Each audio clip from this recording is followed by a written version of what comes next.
قرآن سے اگر آپ نے تعلق پیدا کرنا ہے تو اس کی ایک خاص چھوٹی سی ترکیب ہے، چھوٹی سی نصیحت ہے کہ آپ ہر آیت پڑھیں اور ہر آیت کے بعد ایک دعا کریں. الف لام میم. اب انسان سوچے الف لام میم کے بعد میں کیا دعا کروں؟ یا اللہ تمام حکمت آپ کے پاس ہے، میں کچھ نہیں جانتا، مجھ پر اپنی حکمت کے دروازے کھول دے، مجھے کچھ نہیں پتا، تجھے سب کچھ پتا ہے. ذالک الکتاب لا ریب فیہ. یا اللہ میرے دل میں کبھی اس کتاب کے بارے میں شک مت ڈالنا. ھدی للمتقین. یا اللہ مجھے ہدایت دے، یا اللہ مجھے تقوی والوں میں سے بنا دے. جو آیت پڑھیں گے اس میں کسی دعا کا موقع ہے. جو کلام اللہ تعالیٰ کر رہے ہیں اس میں کوئی نہ کوئی درخواست ہے آپ کے لیے. اس درخواست کا آپ موقع نکالیں اور وہ چیز اللہ تعالیٰ سے آپ پوچھیں. ٹھیک ہے نا؟ تو اب آج انشاءاللہ 5ویں آیت پر کچھ بحث ہوگی. اولئک علی ھدی من ربہم واولئک هم المفلحون. وہ لوگ ہیں جو اللہ تعالیٰ کی ہدایت پر قائم ہیں. علی ھدی، علی مستعملہ للالتزام. هذه الحرف مفیدہ للالتزام. کہتے ہیں عربی میں کہ یہ علی کا لفظ اس لیے استعمال ہوتا ہے جب کوئی کسی چیز پر بالکل ملتزم ہو، قائم ہو، اس پر بڑا کمیٹڈ ہو، اس سے ہٹے مت. علی ھدی کے معنی ہیں یہ وہ لوگ ہیں جو ہدایت پر قائم ہیں، ڈٹے ہوئے ہیں، ہٹتے نہیں ہیں ہدایت سے، ان کی کمٹمنٹ ہے ہدایت کے ساتھ. علی ھدی من ربہم، اپنے رب کی طرف سے. واولئک هم المفلحون. اور یہ وہی لوگ ہیں جو خاص کر فلاح پائیں گے، یعنی کامیاب ہوں گے. یہ کامیاب لوگ ہیں. اس آیت میں بہت ساری باتیں ہیں جن پر بحث کرنے کی ضرورت ہے. پہلی بات یہ ہے کہ اولئک، اسے کہتے ہیں عربی میں اسم الاشارہ للبعید. دور کوئی ہونا تو اسے اولئک کہا جاتا ہے. کوئی قریب ہو تو انہیں کہا جاتا ہے ہؤلائی. ہؤلائی عربی میں کسی قریب کسی کی طرف اشارہ کرنا ہو، یہ جسے اردو میں کہتے ہیں یہ، اسے کہیں گے ہؤلائی. کوئی بہت سارے لوگ دور کھڑے ہوں گے تو کہیں گے اولئک. ٹھیک ہے نا؟ اب دور کا لفظ استعمال کرنے کے کچھ فائدے ہیں، کیونکہ قرآن میں ہؤلائی بھی استعمال ہوتا ہے. ہؤلائی قوم اتخذوا من دونہ آلہہ. ہؤلائی بھی استعمال ہوتا ہے، اولئک بھی استعمال ہوتا ہے. اولئک کے استعمال میں فائدہ یہ ہے کہ آپ کو اس بات کا اندازہ دیا جا رہا ہے کہ جن لوگوں کے بارے میں بات کی جا رہی ہے وہ آپ سے ذرا ابھی دور ہیں. ابھی آپ کو اس مرحلے تک پہنچنا ہے، کچھ سفر کرنا ہے تاکہ آپ ان لوگوں تک پہنچ سکیں. آپ کبھی اپنے بارے میں یہ مت سوچیں کہ میرے پاس تو تقویٰ ہے، الحمدللہ میرے بارے میں بات ہو رہی ہے. جو آخرت پر ایمان لائے، جو مجھ سے پہلے نازل ہوا اس پر ایمان لائے، جو بعد میں جاب آیا اس پر ایمان لائے، پہلے والی وہی پہ ایمان لے آئے، آخرت پہ بڑا پکا کہ ماشاء اللہ یہ تو تمام میرے اندر چیزیں شامل ہیں تو میرے بارے میں بات ہو رہی ہے. نہیں، یہ بہت دور کی بات ہے، ابھی تمہارا سفر بڑا لمبا ہے آگے. اولئک، یہ وہ لوگ ہیں اور تمہیں ان میں شامل ہونے کی ضرورت ہے. یعنی ہر انسان کے، ہر مسلمان کے دل میں ایک خواہش ہونی چاہیے کہ میں بھی تقوی والا بنوں، لیکن اس خواہش کو یہ سمجھ لینا کہ یہ فوراً آ جائے گی یہ بھی غلط ہے، اور یہ سمجھ لینا کہ یہ آ ہی نہیں سکتی یہ بھی غلط ہے. اولئک علی ھدی من ربہم. وہ لوگ ہیں جو ہدایت پر قائم ہیں، جو ہدایت پر کمیٹڈ ہیں، ملتزم ہیں. ٹھیک ہے. دوسری چیز جو یہاں پر بہت اہم ہے سمجھنے کی، وہ یہ ہے کہ ھدی من ربہم، اپنے رب کی طرف سے ہدایت، اپنے رب کی طرف سے ہدایت. اس بات میں اس حقیقت کی طرف اشارہ کیا جا رہا ہے کہ اصل ہدایت کہاں سے آتی ہے؟ اللہ تعالیٰ کی طرف سے آتی ہے. اور ان آیات میں اصل ہدایت کس چیز کو کہا جا رہا ہے؟ کتاب کو. ذالک الکتاب لا ریب فیہ ھدی. یعنی آپ کی سوچ، جس طریقے سے آپ نے چیزوں کے بارے میں سوچنا ہے، کس چیز کو اہمیت دینی ہے، کس چیز کی زیادہ اہمیت ہے، کس چیز کی کم اہمیت ہے، کس چیز پر زیادہ وقت لگانا چاہیے، کس چیز پر کم وقت لگانا چاہیے، ان تمام باتوں کے بارے میں ہدایت آپ کو کہاں سے ملے گی؟ کتاب سے ملے گی. دیکھیے ہماری ذہنیت اب یہ ہو چکی ہے کہ آپ ہدایت لیتے ہیں کتاب سے، نماز کیسے پڑھنی ہے، حج کیسے کرنا ہے، روزے کیسے رکھنے ہیں. ٹھیک ہے نا؟ کچھ عبادات کے معاملے ہیں اس میں آپ نے چلو ہدایت کچھ کتاب سے لے لی. اچھا حلال کیا ہے، حرام کیا ہے، اس کے بارے میں کچھ ہدایت آپ نے کتاب سے لے لی. لیکن مجھے پیسے کیسے کمانے چاہیے، جاب کیسی کرنی چاہیے، گھر کیسا لینا چاہیے، شادی کیسی کرنی چاہیے، بچوں کو کیسے پالنا چاہیے، ان کی پرورش کیسی کرنی چاہیے، ان کی تعلیم میں کیا کیا چیزیں شامل کرنی چاہیے. میں جب صبح اٹھتا ہوں اور شام سونے سے پہلے میرے دن میں کیا کیا چیزیں ہیں جو سب سے پہلی پرائیورٹی ہیں، سب سے زیادہ اہم ہیں، وہ کیا ہیں؟ اس میں مجھے ہدایت کی ضرورت نہیں ہے کیا؟ دیکھیے کریئر کی بات آتی ہے تو آپ کسی سینئر سے جا کے نصیحت لیتے ہیں. آپ نے کالج میں آپ کو کچھ کلیئر نہیں ہے کہ میں کون سا میجر کروں، کیا پڑھائی کروں، تو آپ جا کے کسی اور سے پوچھتے ہیں کہ اس کریئر میں کیا فائدہ ہے، اس کریئر میں کیا فائدہ ہے. اپنے مستقبل کے بارے میں جب انسان سوچتا ہے تو کسی ایسے شخص سے جا کے بات کرتا ہے جس کے پاس تجربہ ہو، اس سے جا کے ہدایت لیتا ہے. اللہ تعالیٰ جب اس کتاب کو ہدایت کہہ رہے ہیں تو اس میں مقصد کہنے کا یہ ہے کہ اس کتاب میں تم جو بھی فیصلہ کرو گے زندگی میں، اس میں تمہیں نصیحت کی ضرورت ہے. ایک ہے دیکھی، جو ہمارے سامنے جو زندگی ہے جو دیکھی دنیا سے ہے، عالم الشہادہ جو آپ کی نظر کے سامنے ہے، اور ایک حقیقت ایسی ہے جو آپ کی نظر کے سامنے نہیں ہے، وہ غیب کی حقیقت ہے. اور اصل حقیقت ان دونوں کے درمیان ہے، یعنی کچھ باتیں غیب کی اور کچھ باتیں آپ کے سامنے. اگر آپ صرف دیکھی حقیقت کی بنیاد پر فیصلے کرنے شروع کر دیں، پیسے کہاں سے آئیں گے، جاب کہاں سے آئے گی، شادی کیسے ہوگی، یہ کیسے ہوگا، وہ کیسے ہوگا، اور آپ کو غیب کی کوئی فکر نہیں، تو پھر آپ کو ہدایت کی فکر نہیں۔ اصل تقوی والے لوگ وہ ہیں جو اس ہدایت کو، جو اللہ تعالیٰ غیب کی طرف سے ہدایت دیتا ہے کہ یہ چیز تمہیں دنیا میں تو بڑی فائدہ مند نظر آ رہی ہے لیکن آخرت میں تمہیں بڑا نقصان دے گی۔ دیکھیے میں اس کے بارے میں ایک آپ کو چھوٹی سی کہانی بتا دوں۔ میں جب نیو یارک میں رہتا تھا تو ایک صاحب سے میری ملاقات ہوئی، کچھ مجھ سے 3-4 سال بڑے ہوں گے وہ، تو وہ آئس کریم ٹرک چلاتے تھے، پاکستان سے تعلق، لاہور سے تھے وہ، آئس کریم ٹرک چلاتے تھے، کافی اچھے ٹھیک ٹھاک سیلز بن جاتی تھی ان کی مسجد کے باہر، کیونکہ سمر میں سارے بچے باہر جا کے سنڈے اسکول کے بعد تو ان سے جیسے گپ شپ ہو رہی تھی ایک دن نماز کے بعد، تو وہ کہتے ہیں ہاں میں سعودیہ میں رہتا تھا، تو وہاں میرا جو کفیل تھا، وہ جو ہوتے ہیں حضرت جو ان کو اقامہ دیتے ہیں یا کیا کرتے ہیں، اس نے میرا پاسپورٹ اپنے پاس رکھا اور بس رکھ دیا، اور مجھے 10 سال اس نے کوئی پیمنٹ نہیں، بس کھانے کے پیسے دے دیتا تھا یا کھانے کو چیز دے دیتا تھا، پیسے نہیں دیتا تھا کبھی۔ 10 سال میں نے اسی طرح غلامی کی ہے۔ پھر ایک دن میں نے پتہ نہیں کیسے، پوچھو مت، میں نے پتہ نہیں کس طریقے سے اپنا پاسپورٹ اس سے چرا لیا اور پھر میں بھاگ کے نکل آیا، پھر میں امریکہ آیا ہوں۔ اللہ تعالیٰ کا بڑا کرم ہے، میں امریکہ پہنچ گیا ہوں۔ میں نے بڑی غلامی کی ہے، بڑا ظلم، بڑے ظلم ڈھائے میرے اوپر اس نے۔ اب اللہ تعالیٰ کا شکر ہے میں ٹرک چلاتا ہوں، اس سے ساری سیل کیش کی ہوتی ہے، اور جب ٹیکس دینے کا ٹائم آتا ہے تو میں تو کہتا ہوں کہ میری اب آمدنی ماشاءاللہ 1 لاکھ کے قریب ہو جاتی ہے، میں کہتا ہوں میری 15,000 آمدنی ہے، تو گورنمنٹ کی طرف سے بھی چیک آتا ہے اوپر سے۔ اللہ تعالیٰ کا بڑا شکر ہے،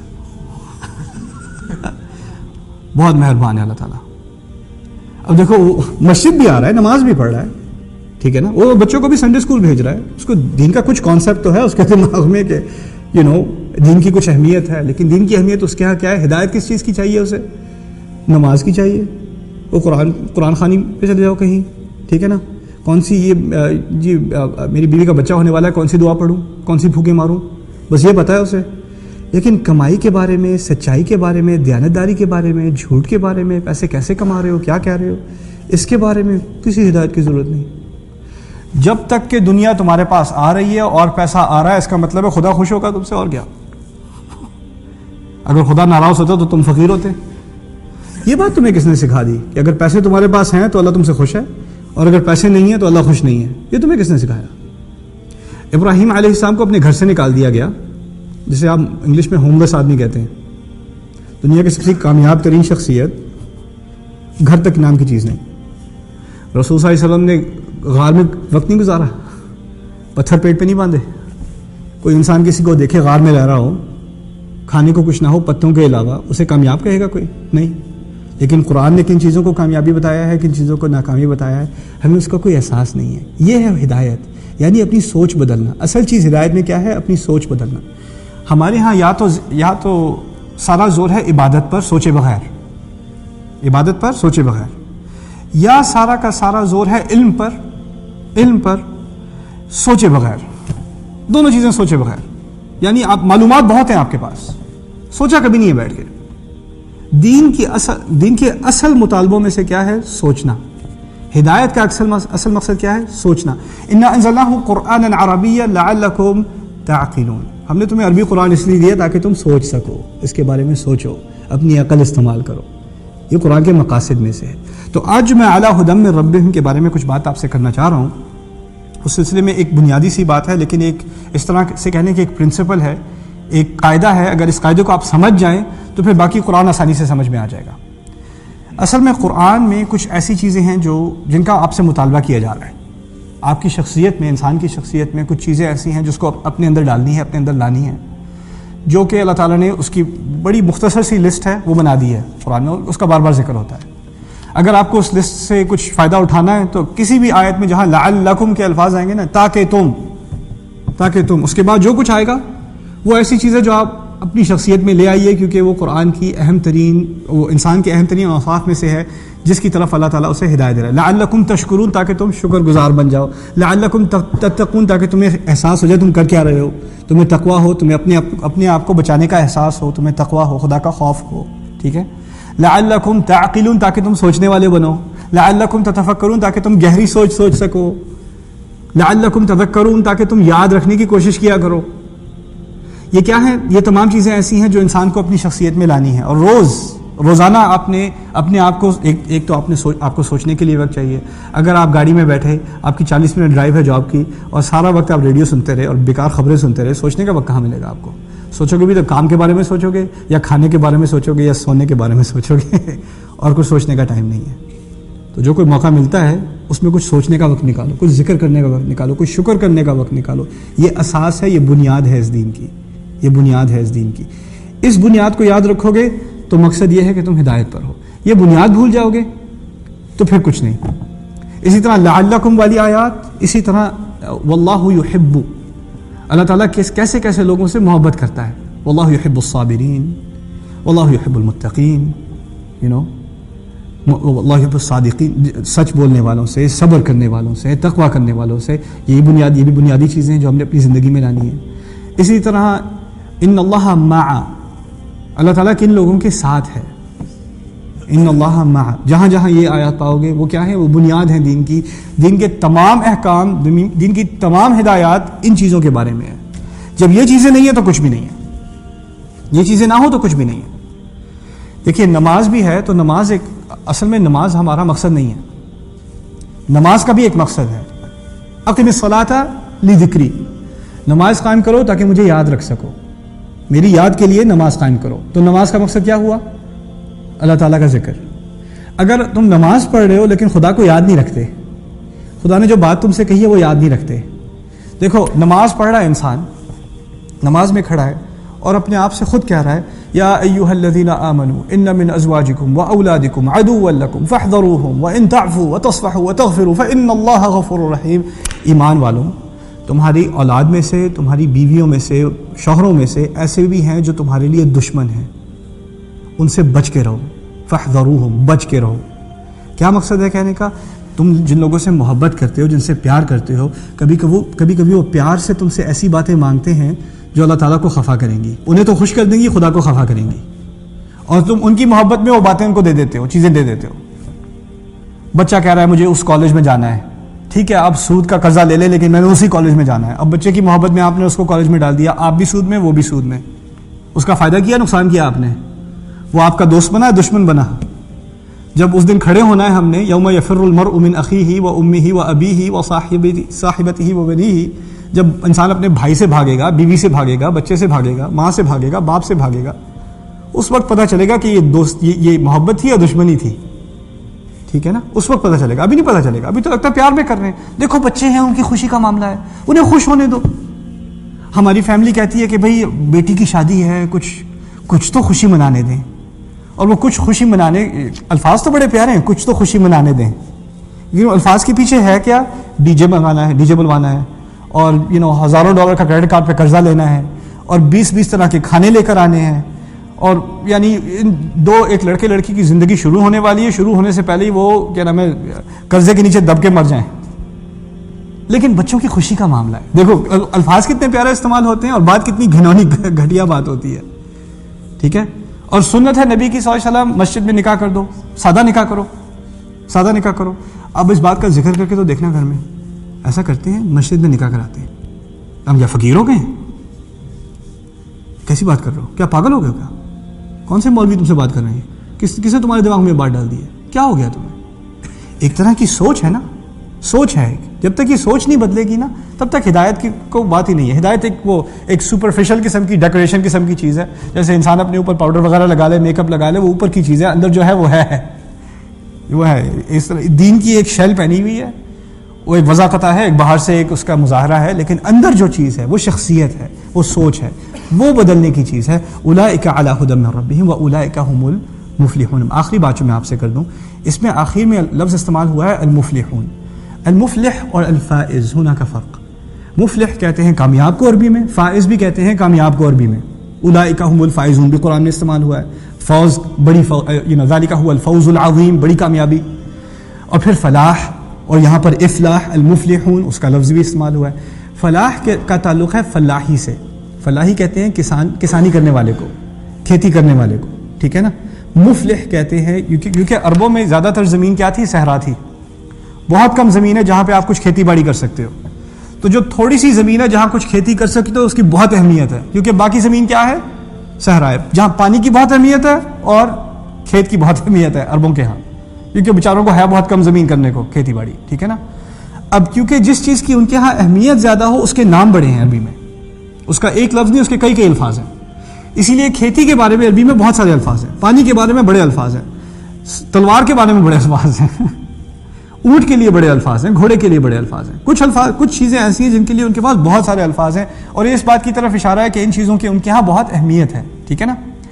تو اب کھیتی کے لیے ان کے ہاں بڑے الفاظ ہیں، ان میں سے ایک لفظ ہے الفلاح. الفلاح، اور فلاح کے معنی ہیں پورا سال کسان جو ہے وہ لگا ہوا ہے زمین پر، بیج ڈالتا ہے، پانی ڈالتا ہے، اپنا بیل چلاتا ہے، سارا سال لگا ہوتا ہے کام میں، لیکن 12 مہینے کے کام کے بعد اس کو ایک دن اس کو جا کے پے چیک ملتا ہے. آپ جب جاب کرتے ہیں ہر ہفتے آپ کو اپنی کام کا اجر مل جاتا ہے، ٹھیک ہے نا، آپ کو پے چیک مل جاتا ہے. کسان کا یہ معاملہ نہیں ہے. کسان ایک ہفتہ کام کر کے اس کو پیمنٹ نہیں ملتی، اسے کام کب کرنا ہوتا ہے؟ پورا سال، اور پورے سال کے آخر میں اس کو ایک پیمنٹ ملے گی. لیکن اگر کبھی کھیتی میں کوئی کیڑا آ گیا یا کوئی قہر آ گیا، پانی بارش نہیں ہوئی یا کوئی اور مسئلہ پڑ گیا، تو اس کی سارے سال کی محنت ضائع، کچھ بھی نہیں ملنا، کچھ بھی نہیں ملنا. تو جب کسان پورا سال کام کرے اور آخر میں کھیتی اچھی نکل آئے اور اب وہ کاٹنے جا رہا ہے، الحصید، اب وہ کاٹنے جا رہا ہے، تو ہر سوسائٹی میں دنیا کی، ہمارے ہاں، ہمارے انڈیا، پاکستان، بنگلہ دیش وغیرہ میں، عربوں کے ہاں جہاں بھی ہے کھیتی باڑی کی سوسائٹی، یورپ میں جہاں کہیں ہے، افریقہ میں جہاں کہیں ہے، جب کاٹنے کا وقت آتا ہے نا تو ہر جگہ لوگ خوشیاں منا رہے ہوتے ہیں، گانے گا رہے ہوتے ہیں، بازار لگے ہوتے ہیں، بڑے بڑے تہوار ہوتے ہیں لوگوں کے. یعنی یہ بہت خوشی کا موقع ہوتا ہے کہ سال میں اب یہ، کیونکہ ایک سال کی پوری محنت اب اس دفعہ میں ملنی ہے، ٹھیک ہے نا. اس لفظ سے نکالا ہے انہوں نے لفظ کامیابی کا، المفلحون، وہ لوگ جو کھیتی اپنی کاٹتے ہیں. مقصد کہنے کا کیا ہے کہ یہاں صرف کامیابی کی بات نہیں ہو رہی، یہاں آپ کو کمپیئر کیا جا رہا ہے، آپ کے بالمقابل کون ہے؟ کسان. کسان نے ساری زندگی کام کرنا ہے، سارا سال کام کرنا ہے، لیکن آخر میں جا کے پتہ چلے گا کام کا کچھ فائدہ نکلا کہ نہیں نکلا. اسی طرح متقی نے کیا کرنا ہے؟ ساری زندگی کام کرنا ہے، لیکن کھیتی کب ملے گی؟ آخر میں جا کے. اور جس کو اتنا صبر ہے کہ آخر میں جا کے کھیتی نکال لے، وہ مفلح ہے، وہ مفلح ہے. اور جس کو جلدی پڑی ہوئی ہے، ابھی تک کیوں نہیں نکلا، ابھی تک کیوں نہیں نکلا، وہ مفلح نہیں ہو سکتا، وہ مفلح نہیں ہو سکتا. اولئک هم المفلحون.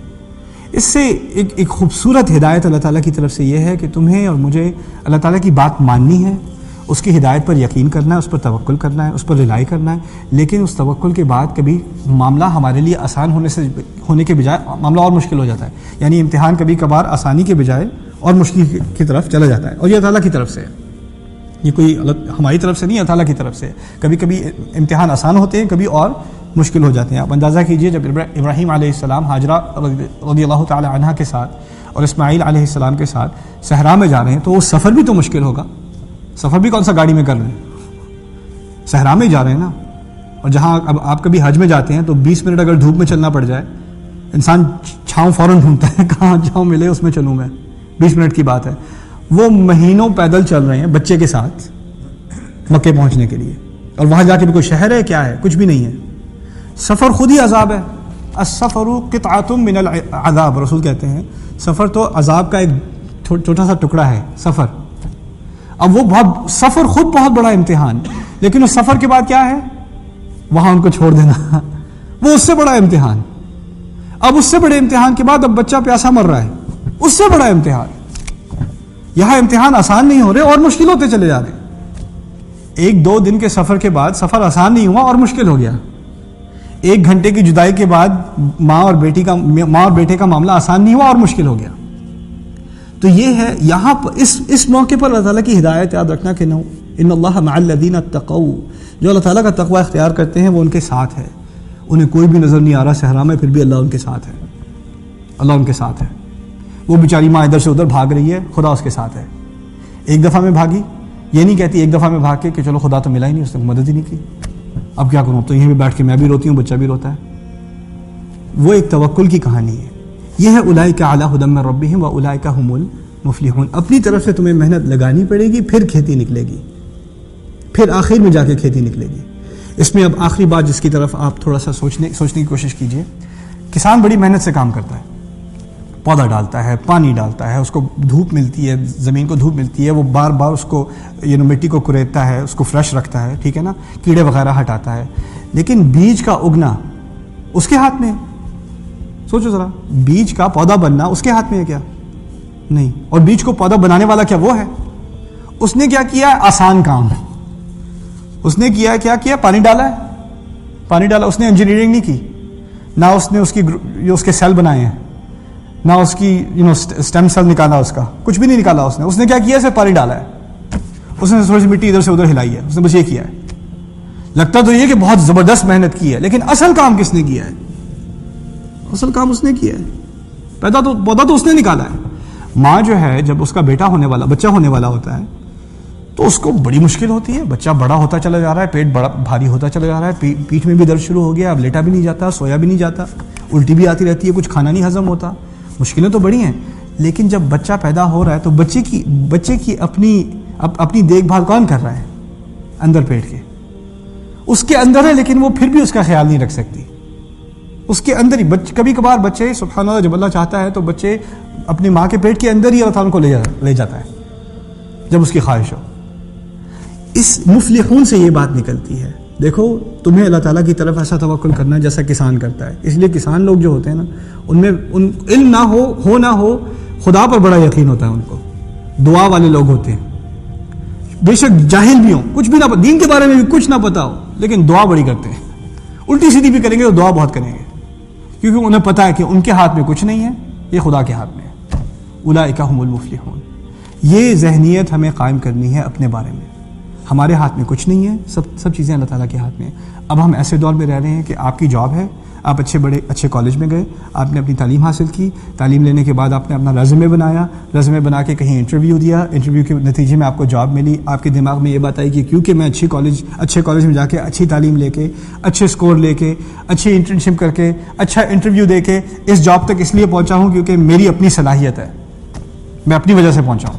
ماشاء اللہ بس کہنے کی بات ہے, ماننے کی بات نہیں. ماشاء اللہ جو خدا چاہے, یہ نہیں. ماشاء اللہ کا مطلب ہمارے کیا پتہ ہے, میں بڑی زبردست چیز ہوں. اس کا اردو میں ترجمہ میں آپ کو کر دوں. عربی میں ترجمہ اس کا اور ہے, اردو میں اور ہے. اردو میں ماشاء اللہ کہتے ہیں دس از ماشاء اللہ. اصل ذہنیت کیا ہے؟ میں جو کچھ بھی کر لوں, میں جتنی بھی محنت کر لوں, اللہ تعالیٰ کی طرف سے جب تک مدد نہیں آئے گی کچھ نہیں ہوگا. فارمولا کیا ہے؟ تمہیں کسانی کرنی ہے, تمہیں محنت کرنی ہے, پھر جا کے آخر میں جو پودا نکلے گا کس کی طرف سے نکلے گا؟ اللہ تعالیٰ کی طرف سے. تو اس میں دو چیزیں ہیں. یہ اس بات سے میں اس بات پہ ختم کرتے ہیں, اس تقریر کا ختم کرتے ہیں انشاءاللہ. وہ کیا ہے کہ آپ کی طرف سے ایک محنت ہے, آپ کی طرف سے کھیتی باڑی ہے. اللہ تعالیٰ کی طرف سے کیا ہے؟ پودا نکلنا ہے. اگر آپ کھیتی باڑی نہ کریں, پودا نکلے گا؟ پودا نہیں نکلے گا. اور پودا نہ نکلے تو آپ کہیں یہ تو خدا نے نکالا نہیں پودا, میری تقدیر میں ہی نہیں تھا پودا.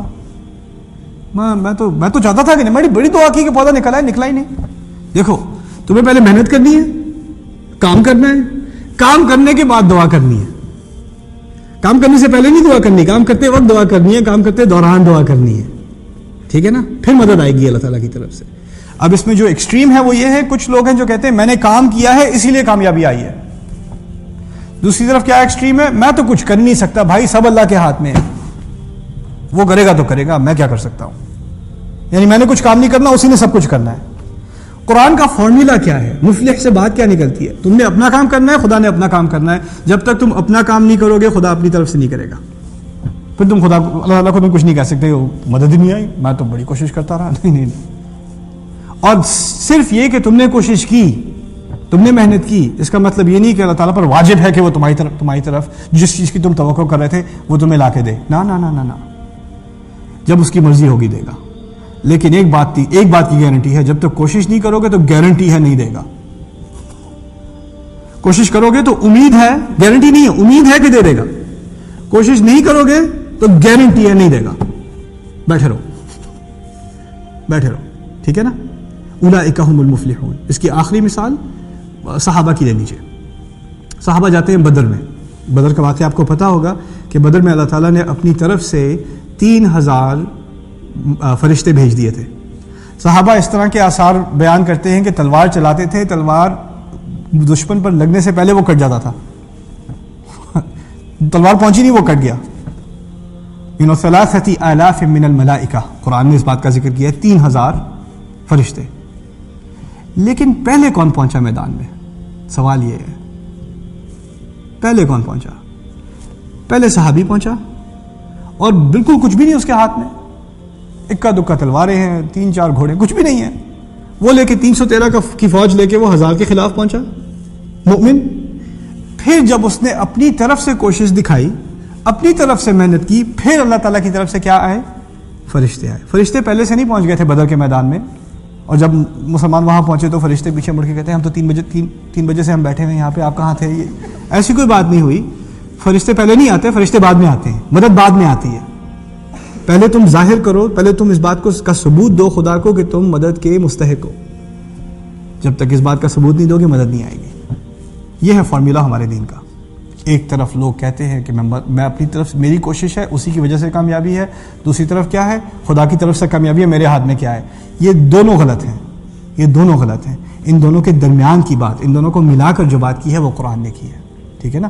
اللہ تعالیٰ ہمیں ہماری ذہنیت کو ٹھیک کرے، ہماری ذہنیت کی، ہماری عقلیت کی ہدایت دے، کی ہدایت کرے، اور تعالیٰ ہمیں اس قرآن سے قریب تر ہونے کی توفیق دے. بارک اللہ لی و لکم. السلام علیکم ورحمۃ اللہ وبرکاتہ.